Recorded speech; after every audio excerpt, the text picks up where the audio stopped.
जय हिंद साथियों, बिहार पुलिस सिपाही की परीक्षा 2025 के लिए आज के इस क्लास में महा मैराथन का सुपर प्रैक्टिस सेट लेकर आए हैं, जिसमें साथियों बहुत ही ज़्यादा महत्वपूर्ण प्रश्नों को आज कवर करने वाले हैं, जिसमें आपका जीके, साइंस, हिंदी, इंग्लिश ये सब क्वेश्चन रहने वाला है। तो आप लोग पूरा सेट को ध्यान से लगाइएगा और आज के सेट में कितने क्वेश्चन आप सही कर पाते हैं ये आपको सेशन के लास्ट में कमेंट करके बताना है। और क्लास खत्म होने के बाद अगर आपको इसका पूरा पीडीएफ आंसर के साथ और क्लास में जो भी क्वेश्चन बताएंगे उसका पूरा नोट चाहिए तो ये हमारा व्हाट्सअप नंबर है 9631887058। इस पर व्हाट्सअप मैसेज करके बता सकते हैं या फिर क्लास के लास्ट में भी आपको बताया जाएगा कहाँ पर सब कुछ मिलेगा। तो रात के 8 बज चुके हैं, फटाफट से आप लोग लाइव चैट के साथ जुड़ जाइए। तो साथियों आज का पहला क्वेश्चन देखिए, जातक कथा किससे संबंधित है। चलिए सभी ऑप्शन को ध्यान से पढ़िए और प्रत्येक स्टूडेंट को नीचे लाइव चैट में या फिर कमेंट बॉक्स में अपना अपना आंसर करना है। चलिए बताइए जातक कथाएं ये किससे संबंधित है। तो यहाँ पर इस क्वेश्चन का सही जवाब है गौतम बुद्ध से संबंधित है। तो यहाँ पर ए ऑप्शन जो भी बच्चे बता रहे हैं उनका बिल्कुल सही जवाब है। बौद्धों का वह धर्म ग्रंथ है जातक, जिसमें गौतम बुद्ध के पूर्व जन्म की कथाएं संकलित है जातक कथा में। और ये किस भाषा में है जातक कथा, तो पाली भाषा में। ठीक है, पाली भाषा में है जातक कथा। चलिए दूसरा क्वेश्चन देखिए, दाराशिकों ने फारसी भाषा में उपनिषद को किस शीर्षक से अनुवाद किया था। चलिए सुपर प्रैक्टिस सेट है, एक भी क्वेश्चन को स्किप नहीं करना है और सेशन के लास्ट में आप सभी को कमेंट करके अपना अपना स्कोर बताना है। तो यहाँ पर इस क्वेश्चन का आंसर क्या होगा, तो दाराशिकों ने फारसी भाषा में उपनिषद को सिर ए अकबर शीर्षक से अनुवाद किया था। सिर ए अकबर, यहाँ पर बी ऑप्शन आपका सही जवाब है, ध्यान रखिएगा। दाराशिकों की बात करें तो इनको एक उपाधि दिया गया था शाह बुलंद इकबाल। ठीक है, शाह बुलंद इकबाल की उपाधि दाराशिकों को किसने दिया था, शाहजहां ने। किसने दिया था, तो शाहजहां ने उपाधि दिया था दाराशिकों को। कौन सी उपाधि, शाह बुलंद इकबाल। चलिए तीसरा क्वेश्चन, वायुमंडल की किस परत में उल्का पिंडों के जलने की घटनाएं हो सकती है। चलिए क्वेश्चन नंबर 3 के लिए आंसर बताइए, वायुमंडल की किस परत में उल्का पिंडों के जलने की घटनाएं हो सकती है। इसका सही जवाब है मध्यमंडल में। सी वाला ऑप्शन यहाँ पर आपका सही जवाब है मध्यमंडल। मध्यमंडल का विस्तार सागर तल से पूछे तो लगभग 50 से लेकर 80 किलोमीटर तक पाया जाता है। ठीक है, सी ऑप्शन यहाँ पर सही है मध्यमंडल। चलिए आगे देखिए, कौन सी नदी जोग जलप्रपात सृजित करती है जिसे गरसुप्पा जलप्रपात भी कहा जाता है। और जो भी साथी चैनल पर पहली बार आए हैं आप लोग चैनल को सब्सक्राइब कर लीजिए ताकि बिहार पुलिस से संबंधित आपसे एक भी क्लास मिस ना हो। और ये क्लास आपको डेली रात 8 बजे लाइव चैट के साथ दिया जाता है। तो यहाँ पर इसका सही जवाब है शरावती नदी। डी वाला ऑप्शन यहाँ पर आपका सही है। जोग जलप्रपात कहाँ पर है, कर्नाटक राज्य में है। और इसी जोग जलप्रपात को महात्मा गांधी जलप्रपात के नाम से भी जाना जाता है। एक पूछा जाता है शिव सुंदरम जलप्रपात। शिव सुंदरम जलप्रपात ये कहाँ पर है, तो शिव सुंदरम जलप्रपात जो है ये भी कर्नाटक में है। और किस नदी पर है, तो ये कावेरी नदी पर है। ठीक है, कावेरी नदी पर है शिव सुंदरम जलप्रपात। चित्रकूट जलप्रपात पूछा जाता है, तो चित्रकूट जलप्रपात जो है छत्तीसगढ़ में है इंद्रावती नदी पर। ठीक है, छत्तीसगढ़ में है इंद्रावती नदी पर। आगे देखिए, मराठी पाक्षिक बहिष्कृत भारत किसने आरंभ किया था। बिल्कुल आपके सिलेबस पर आधारित क्वेश्चन है। बताइए मराठी पाक्षिक बहिष्कृत भारत इसको किसने आरंभ किया था। सही जवाब है डॉक्टर BR अम्बेडकर ने। बी ऑप्शन यहाँ पर आपका सही जवाब है। 3 अप्रैल 27 को मराठी पाक्षिक बहिष्कृत भारत का प्रकाशन प्रारंभ हुआ था 3 अप्रैल 1927 को। ठीक है। अंबेडकर जी की बात करें तो 1924 में, ठीक है, जुलाई 1924 में अंबेडकर ने बॉम्बे में एक संस्था बहिष्कृत हितकारिणी सभा बनाई थी। तो अगर आपसे पूछे कि बताइए बहिष्कृत हितकारिणी सभा किसने बनाया था? अंबेडकर जी ने। कब? तो 1924 में। इस बात को ध्यान रखिएगा। और यहाँ से क्वेश्चन बनता है, अगर आपसे पूछे कि पत्रकारिता के लिए ब्रिटिश सरकार द्वारा सजा पाने वाला पहला व्यक्ति कौन था? तो बाल गंगाधर तिलक। ठीक है, कौन था? बाल गंगाधर तिलक। इनकी 2 पत्रिका याद रखिएगा, एक पूछा जाता है मराठा, दूसरा केसरी। ठीक है, तो मराठा जो था ये इंग्लिश भाषा में था और केसरी जो है ये आपका मराठी भाषा में, इसे आपको ध्यान रखना है। एक पत्रिका पूछा जाता है द हितवाद, यहाँ नाम लिख देते हैं द हितवाद। ये किसकी पत्रिका है? तो साप्ताहिक समाचार पत्र है द हितवाद और ये है गोपाल कृष्ण गोखले। एक और याद रखिएगा पुस्तक पूछा जाता है the Indian war of independence. फिर से रिपीट कर देते हैं, the Indian war of independence. ये किसके द्वारा लिखा गया पुस्तक है? तो वीर सावरकर। किसके द्वारा? वीर सावरकर। आगे देखिए किसने लिखा था, इस निर्णय से इनकार करना कठिन है कि तथाकथित 1857 का प्रथम राष्ट्रीय स्वतंत्रता संग्राम न तो प्रथम था, न राष्ट्रीय था और न ही स्वतंत्रता संग्राम था।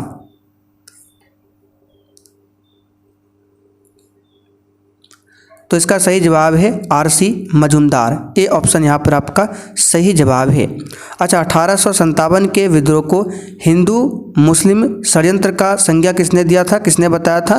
तो सर जेम्स आउट्रम एवं डब्ल्यू टेलर ने। जो भी आपको एक्स्ट्रा क्वेश्चन बताया जा रहा है ये पूरा आपको लिखा हुआ मिलेगा 1 लाइनर फॉर्म में नोट्स में। ठीक है, कहाँ पर मिलेगा? एप्लीकेशन पर। क्लास के लास्ट में आपको बताएंगे किस प्रकार से ये सब नोट्स आपको मिलेगा। तो 1857 के विद्रोह को हिंदू मुस्लिम षड्यंत्र का परिणाम किसने बताया था? सर जेम्स आउट्रम एवं डब्ल्यू टेलर ने। अच्छा, 1857 एक राष्ट्रीय विद्रोह था, ये कथन किसका है? तो डिजरायली का। किसका है? डिजरायली का। आगे देखिए, निम्नलिखित में से कौन एक सही सुमेलित है? तो भारतीय ब्रह्म समाज राजा राम मोहन राय दिया हुआ है, ये गलत है। भारतीय ब्रह्म समाज के संस्थापक है श्री केशव चंद्र सेन। कौन है? श्री केशव चंद्र सेन। तत्वबोधिनी सभा की बात करें तो केशव चंद्र सेन नहीं होगा, यहाँ पर होगा देवेंद्र नाथ ठाकुर। सत्य शोधक समाज की बात करें तो ये हो जाएगा ज्योतिबा फूले। क्या हो जाएगा? ज्योतिबा फूले। और the servant of India society Gopal Krishna Gokhale, ये आपका सुमेलित है। तो डी ऑप्शन यहाँ पर आपका सही है। राजा राम मोहन राय को राजा की उपाधि किसने दिया था? अकबर द्वितीय ने। राजा राम मोहन राय को भारतीय पुनर्जागरण का पिता, भारतीय राष्ट्रवाद का पैगंबर, अतीत और भविष्य के मध्य सेतु, युगदूत आदि नामों से संबोधित किया गया है राजा राम मोहन राय को। चलिए आगे देखते हैं। व्यापार के लिए भारत आने वाले यूरोपीय लोगों में प्रथम कौन था? क्वेश्चन के साथ हम आपको जो भी एक्स्ट्रा क्वेश्चन बताएंगे आपको ध्यान से सुनना है। ठीक है, थ्योरी के साथ पढ़िए, वहाँ से क्वेश्चन एग्जाम में जरूर बनता है। तो इसका सही जवाब है पुर्तगाली। कौन थे? पुर्तगाली। पुर्तगाली में कौन आया था? Vasco D gamma. कहानी पूरा क्या है? तो वास्को डी गामा जो है गुजराती पथ प्रदर्शक अब्दुल मजीद की सहायता से भारत के पश्चिमी तट पर स्थित बंदरगाह कालीकट पर आया था। तो अगर आपसे पूछे कि वास्को डी गामा का हेल्प किसने किया था पश्चिमी तट पर स्थित बंदरगाह पर आने के लिए, तो गुजराती पथ प्रदर्शक था अब्दुल मजीद। नाम याद रखिएगा, हेल्प किसने किया था? अब्दुल मजीद ने वास्को डी गामा का हेल्प किया था कालीकट बंदरगाह पर आने के लिए। और कालीकट बंदरगाह पर पहुंचने के बाद स्वागत किसने किया था? तो कालीकट के तत्कालीन शासक जमोरिन ने, ठीक है, राजा जमोरिन ने स्वागत किया था वास्को डी गामा का। तो ये सब एक्स्ट्रा फैक्ट को ध्यान रखिएगा। यहाँ से क्वेश्चन और बनता है, वास्को डी गामा ने काली मिर्च के व्यापार से कितना गुना अधिक मुनाफा कमाया था? तो 60 गुना अधिक मुनाफा कमाया था काली मिर्च के व्यापार से, जिससे अन्य पुर्तगाली व्यापारियों को भी प्रोत्साहन मिला था। उत्पादन की दृष्टि से भारत की प्रमुख खाद्य फसल क्या है?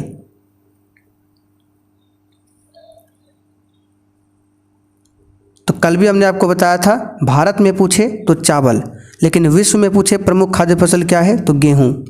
ठीक है, भारत के लिए है चावल, लेकिन विश्व के लिए क्या है, गेहूं। यहाँ पर आंसर हमारा हो जाएगा सी ऑप्शन चावल।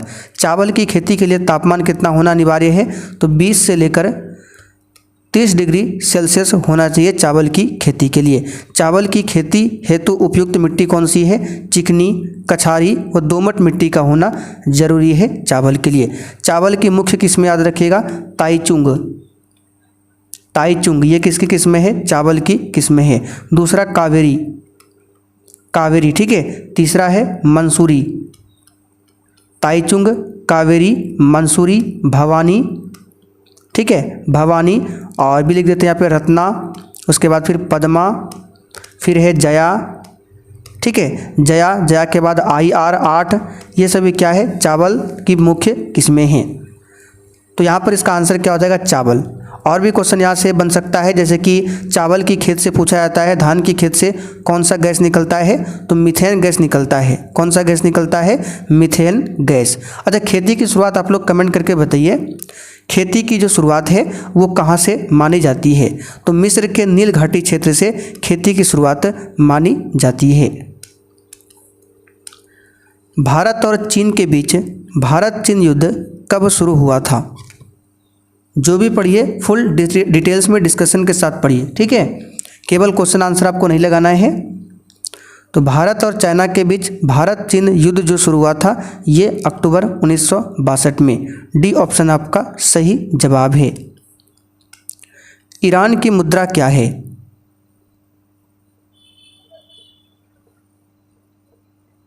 तो ईरान की मुद्रा क्या है, तो ऑप्शन के अकॉर्डिंग यहाँ पर तोमान दिया हुआ है, ये ईरान की मुद्रा है, तोमान, ठीक है। दिनार की बात करें तो एक होता है कुवैती दिनार, तो कुवैती दिनार जो है कुवैत की मुद्रा है और कुवैत की राजधानी है कुवैत सिटी। क्या है, कुवैत सिटी। निम्नलिखित में से कौन सुमेलित नहीं है, शास्त्रीय भाषा दिया हुआ है और मान्यता प्राप्ति वर्ष दिया हुआ है, कौन सा सुमेलित नहीं है ये बताना है। चलिए बताइए इसका आंसर। तो यहाँ पर संस्कृत भाषा को मान्यता 2004 में मिला है, गलत है, ये मिला है 2005 में। कब मिला है, 2005 में। बाकी कन्नड़ को 2008 में, ये बिल्कुल सही है। मलयालम 2013, उसके बाद ओडिया को मिला है 2014, ये आपका सही है। संस्कृत को कब मिला है, 2005 में। तेलुगु को पूछे, ये भी शास्त्रीय भाषा है, तेलुगु को कब मिला है, तो ये भी 2008 में। कन्नड़ तेलुगु दोनों को 2008 में। तमिल को कब मिला है, तो 2004 में। तमिल को मान्यता कब मिला है शास्त्रीय भाषा का, 2004 में। संस्कृत को 2005 में, कन्नड़ तेलुगु को 2008 में, मलयालम को 2013 में, ओडिया को 2014 में। ये सब क्वेश्चन आपको ध्यान रखना है। चलिए ये क्वेश्चन इंपॉर्टेंट है, पिछला बार पूछा गया था। राष्ट्रीय जलमार्ग 2 इनमें से किन दो स्थानों को जोड़ता है, और किसी भी क्वेश्चन में डाउट हो तो आप लोग कमेंट करके पूछिए। और ये हमारा व्हाट्सअप नंबर है 9631887058। जिनको भी क्लास का नोट्स चाहिए, जो भी हम एक्स्ट्रा क्वेश्चन बता रहे हैं, ये पूरा आपको लिखा हुआ मिलेगा, इस पर मैसेज कर सकते हैं। तो राष्ट्रीय जलमार्ग 2 सदिया और धुबरी दो स्थानों को जोड़ती है, सदिया और धुबरी। बी ऑप्शन यहाँ पर आपका सही है। राष्ट्रीय जलमार्ग 2 की बात करें, ये ब्रह्मपुत्रा नदी से संबंधित है, ठीक है। राष्ट्रीय जलमार्ग 2 की स्थापना कब हुई थी, 1988 में। इसकी लंबाई कितनी है, तो 891 किलोमीटर राष्ट्रीय जलमार्ग 2 की लंबाई है। गवर्नर जनरल लॉर्ड डलहौजी ने किस साम्राज्य को चेरी नाम दिया था, बताइए। बहुत ही अच्छा क्वेश्चन है। गवर्नर जनरल लॉर्ड डलहौजी ने किस साम्राज्य को चेरी नाम दिया था, इसका सही जवाब है अवध राज्य को। 1856 में, आपको याद होगा, ये पहले भी बता चुके हैं, वर्ष 1856 में अवध राज्य का विलय कुशासन का आरोप लगाकर किया गया था ब्रिटिश साम्राज्य में, ठीक है। कौन सी नीति के तहत, तो राज्य हड़प नीति के तहत। अच्छा, राज्य हड़प नीति के तहत सबसे पहले किस राज्य को ब्रिटिश में मिलाया गया था, तो सतारा क्षेत्र को 1848 में ही इसे मिलाया गया था सबसे पहले, ठीक है। इस बात को ध्यान रखिएगा, पूछा जाता है। चलिए आगे बढ़ते हैं। निम्नलिखित में से किस राज्य की भू सीमा नेपाल से जुड़ी नहीं है?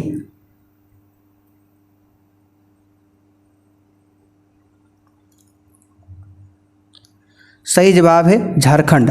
ठीक है, झारखंड राज्य की सीमा नेपाल से जुड़ी हुई नहीं है। नेपाल से भारत के 5 राज्यों की सीमा लगती है। कौन कौन सा? उत्तर प्रदेश, दूसरा उत्तराखंड, तीसरा बिहार, चौथा पश्चिम बंगाल और पांचवा आपका कौन सा? सिक्किम। तो ये 5 राज्य उत्तर प्रदेश की सीमा से लगता है। भारत और नेपाल के बीच की सीमा लंबाई कितनी है? 1751 किलोमीटर। ठीक है, भारत नेपाल के बीच सीमा निर्धारण कब किया गया था? 1816, जो कि सुगौली की संधि हुई थी। 1816 में सुगौली की संधि के द्वारा ही सीमा निर्धारण किया गया था और इसे नेपाल सरकार नहीं मानती है, लेकिन हमको ध्यान रखना है 1816 में भारत नेपाल के बीच सीमा का निर्धारण हुआ था सुगौली की संधि के द्वारा। आगे देखिए, कृत्रिम पैरों से दुनिया की सबसे ऊंची पर्वत चोटी माउंट एवरेस्ट पर पहुंचने वाले दुनिया के पहले व्यक्ति कौन बने हैं? कृत्रिम पैर यानी कि आर्टिफिशियल जो पैर होता है बना हुआ, तो उस पैर से दुनिया की सबसे ऊंची पर्वत चोटी है माउंट एवरेस्ट, जिसको नेपाल में सागर माथा कहते हैं। इस पर पहुंचने वाले दुनिया के पहले व्यक्ति कौन बने हैं? हरि बुध मागर, जो कि नेपाल के हैं। डी ऑप्शन यहाँ पर आपका सही आंसर है। अच्छा, सबसे पहले एवरेस्ट फतेह करने वाला कौन था? एडमंड हिलेरी और शेरपा तेंजिंग नॉर्वे। ठीक है, अगर पूछे सबसे पहले एवरेस्ट पर चढ़ाई करने वाला कौन था, तो एडमंड हिलेरी और शेरपा तेंजिंग नॉर्वे 1953 में ये चढ़े थे।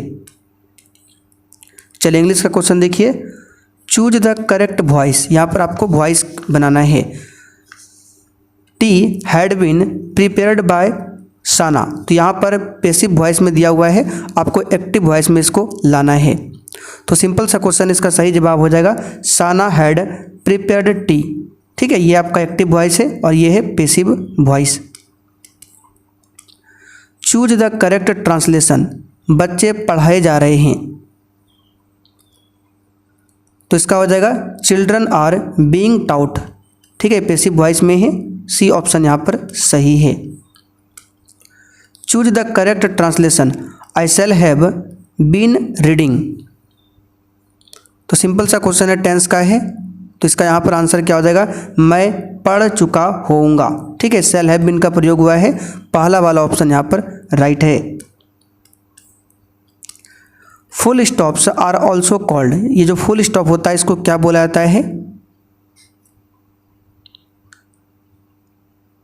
तो यहाँ पर इसका सही जवाब है पीरियड्स।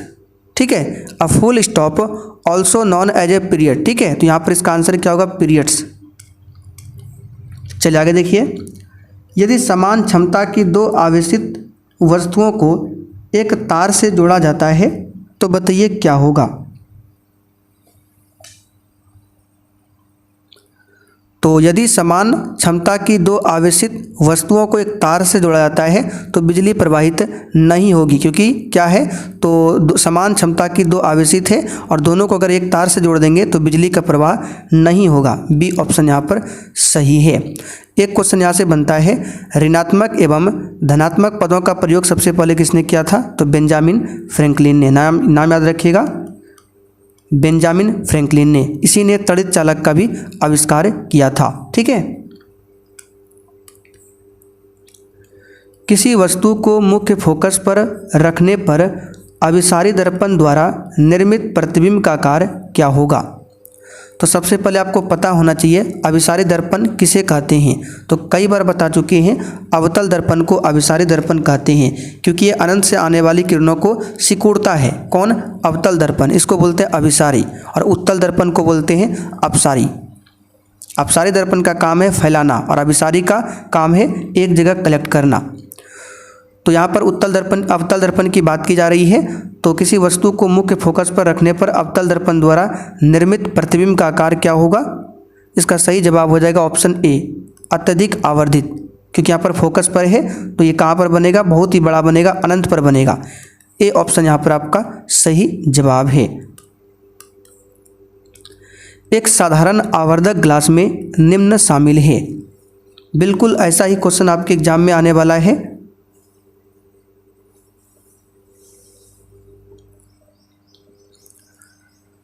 तो क्वेश्चन नंबर 23 के लिए आंसर क्या होगा? छोटी फोकल लंबाई के उत्तल लेंस। एक साधारण जो आवर्धक ग्लास होता है इसमें छोटी फोकल लंबाई के उत्तल लेंस होते हैं। बी वाला ऑप्शन यहाँ पर आपका सही आंसर है। निम्नलिखित कथनों पर विचार कीजिए। पहला कथन है डॉक्टरी थर्मामीटर का मापन स्केल 35 डिग्री सेल्सियस से 42 डिग्री सेल्सियस तक होता है। डॉक्टरी थर्मामीटर में पारा का प्रयोग होता है। कौन सा कथन सही है? तो देखिए, मानव शरीर का जो सामान्यतः तापमान होता है वो 35 डिग्री सेल्सियस से कम होता है और 42 डिग्री सेल्सियस से अधिक नहीं होता है। ये तो आप सभी जानते हैं। तो ये तो कथन सही है। डॉक्टरी थर्मामीटर में पारा का प्रयोग होता है, ये भी कथन सही है। तो यहाँ पर इसका आंसर होगा सी ऑप्शन, 1 और 2 दोनों। चलिए आगे बढ़ते हैं।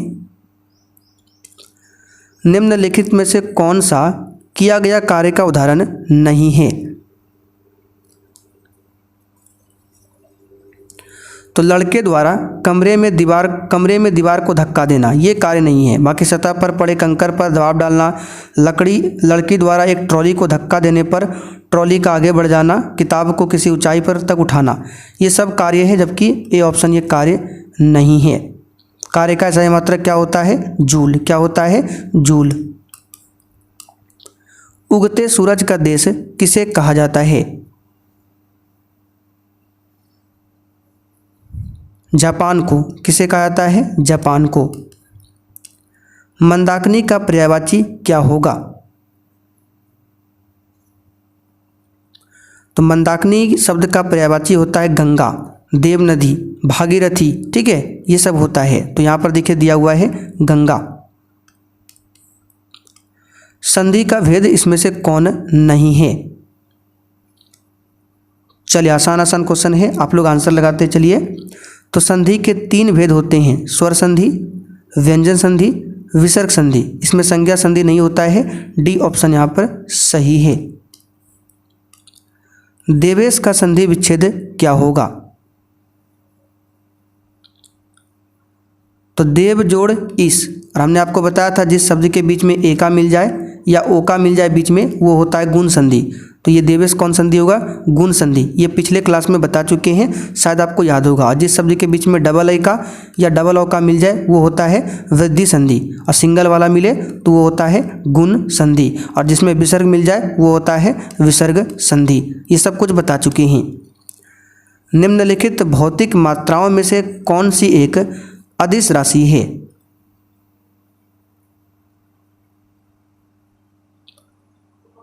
चलिए बताइए इस क्वेश्चन का आंसर क्या होगा? इसमें से अदिश राशि कौन सा है? तो वेग, आवेग, यंग का मापांक, त्वरण। त्वरण तो आपका सदिश है, ये तो आंसर होगा नहीं। इसका आंसर हो जाएगा यंग का मापांक, ये एक अदिश राशि है। बाकी वेग, आवेग, संवेग, विस्थापन, बल, ये सब क्या है? सदिश राशि है।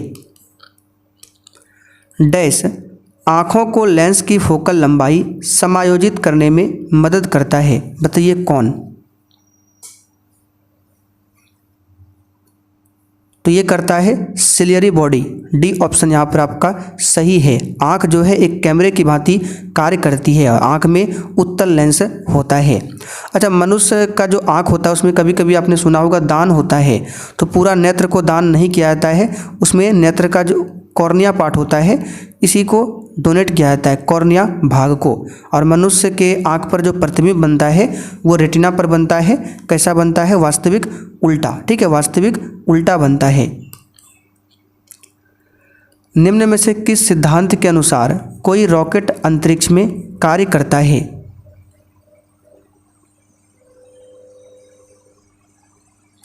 तो यह है संवेग संरक्षण का सिद्धांत। सिंपल सा क्वेश्चन है। यदि आप एक गिलास को पानी और बर्फ से पूरी तरह भरते हैं और बर्फ पूरी तरह गल जाती है तो क्या होगा? तो यदि आप एक गिलास को पानी और बर्फ से पूरी तरह भरते हैं और बर्फ पूरी तरह गल जाती है तो क्या होगा? तो आप लोग सोचेंगे कि अगर बर्फ पिघलेगा तो पानी गिरेगा, नहीं गिरेगा। जल स्तर जैसा है वैसा ही रहेगा, क्योंकि पानी में जो बर्फ़ था तो बर्फ़ अपना जगह पहले से ही बनाया हुआ था, तो बर्फ़ पिघलेगा तो उस जगह पे भी पानी आ जाएगा, यानी कि जल स्तर जो होगा जो पहले था वही रहेगा, जल स्तर में कोई भी बदलाव नहीं होगा। चलिए आगे देखिए, बिग अनुपात स्मॉल समानुपात हाई। ठीक है, आगे क्या होगा, यानी जिस प्रकार बिग का संबंध स्मॉल से है उसी प्रकार हाई का संबंध किससे होगा। बिग का मतलब बड़ा, स्मॉल मतलब छोटा, उसी प्रकार यहाँ पे हाई का मतलब ऊंचा, तो इसका उल्टा क्या होगा, नीचा। नीचा का बोलते लो। ठीक है, तो यहाँ पर हो जाएगा लो। चलिए आगे देखिए, होश शब्द का प्रयोग सदैव होता है। बताइए, एक वचन, बहुवचन या फिर द्विवचन में। तो होश शब्द का प्रयोग हमेशा बहुवचन में ही होता है। इस टाइप के क्वेश्चन पूछे जाते हैं एग्जाम में, इसको याद रखिएगा। चलिए आगे देखते हैं, निम्न में से कौन सी दवा एक पीड़ाहारी है।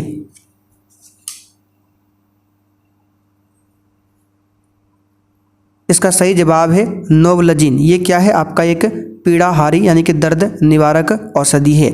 बाकी स्ट्रेप्टोमाइसिन की बात करें और डी ऑप्शन में क्लोरोमाइसिटिन दिया हुआ है, पेनिसिलिन, ये सभी क्या है, एंटीबायोटिक है। क्या है, एंटीबायोटिक है। पेनिसिलिन एंटीबायोटिक का निर्माण किसने किया था, अलेक्जेंडर फ्लेमिंग ने। और स्ट्रेप्टोमाइसिन एंटीबायोटिक का निर्माण किसने किया था, वाक्समैन ने। किसने किया था, वाक्समैन ने किया था। निम्नलिखित में से कौन पॉलिएस्टर बहुलक के रूप में वर्गीकृत किया जाता है।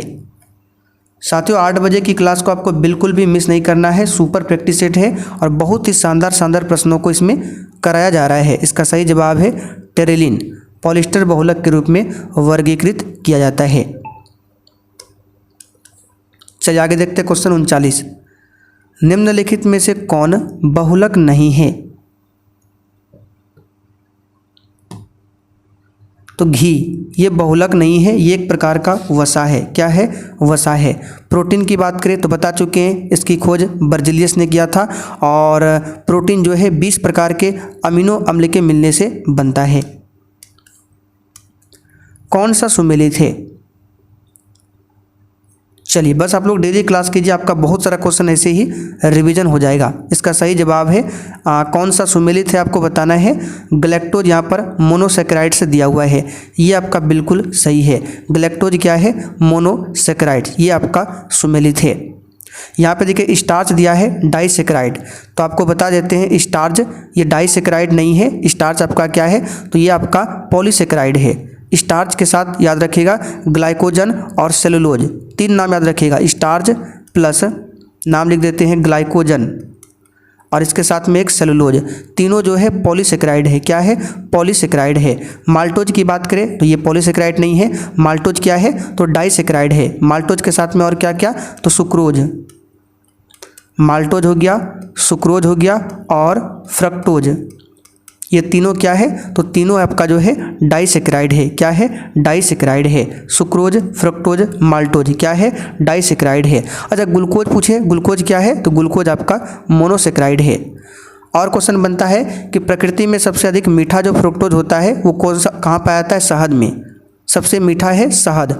ठीक है, मीठा फ्रुक्टोज है शहद, इसे भी ध्यान रखिए। तो केवल यहाँ पर यही सुमेलित है गैलेक्टोज मोनोसेकेराइड। इथेन जिसका आणविक सूत्र C2H6 है, इसके पास क्या है। इसको डायरेक्ट याद रखिएगा, 7 सहसंयोजक बंधन। कैल्शियम कार्बाइड में 2 कार्बन परमाणुओं के बीच कितने प्रकार के बंध होते हैं। तो इसमें 1 सिग्मा 2 पाई, इसको डायरेक्ट याद कर लीजिए। क्या होता है इसमें, 1 सिग्मा 2 पाई बंध होता है। और कैल्शियम कार्बाइड की बात करें, ठीक है, CaC2 कैल्शियम कार्बाइड को जल से अभिक्रिया कराने से एसिटिलीन गैस निकलता है। कौन सा गैस, एसिटिलीन गैस। और एसिटिलीन गैस का उपयोग होता है वेल्डिंग में। किस में होता है, वेल्डिंग में। प्रकाशग्राही कोशिकाएं दैट इज शलाका तथा शंकु उपस्थित होती है किसमें।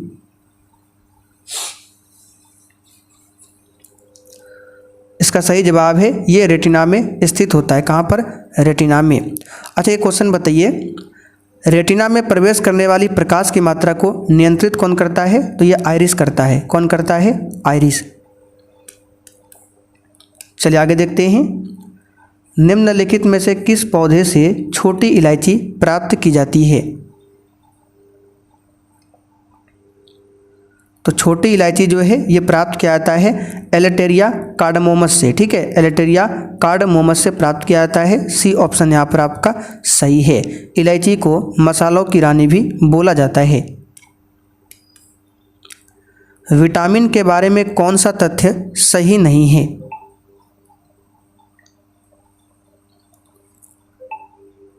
तो विटामिन के बारे में कौन सा तथ्य सही नहीं है? इसका सही जवाब है इसका नामकरण फंक ने किया था 1911। बिल्कुल सही है। यह जीवन के लिए महत्वपूर्ण है, ये भी आपका सही है। इसकी कमी रोग उत्पन्न करती है, ये भी सही है। ये पाचन में सहायक होते हैं, ये गलत है। ये पाचन में सहायक नहीं होते हैं। ठीक है, ये वाला कथन गलत है, बाकी सब सही है। अच्छा, एक क्वेश्चन बताइए, चावल को धोने से कौन सा विटामिन निकल जाता है? तो याद रखिएगा विटामिन B1 जो है निकल जाता है। एक क्वेश्चन बताइए आप लोग, किस विटामिन का रासायनिक नाम पायरिडॉक्सिन है? कमेंट करके बताइए। चलिए, आज के सेट में 45 क्वेश्चन ही थे। अब आप लोग बताइए आज का सेट आपको कैसा लगा और 45 क्वेश्चन में से आपने कितने क्वेश्चन सही किए हैं। और आज के क्लास में जितने भी क्वेश्चन बताए हैं, अगर आपको इसका पूरा लिखा हुआ प्रॉपर नोट्स चाहिए वन लाइनर फॉर्म में, तो ये कहाँ पर मिलेगा आइए आपको बता देते हैं। इसके लिए आपको एप्लीकेशन डाउनलोड करना है। कौन सा? Success world MCQ। जिनको पता है जा सकते हैं, जिनको नहीं पता है देख लीजिए, ये वाला एप्लीकेशन है। इसका लिंक डिस्क्रिप्शन बॉक्स में मिल जाएगा, सक्सेस वर्ल्ड MCQ।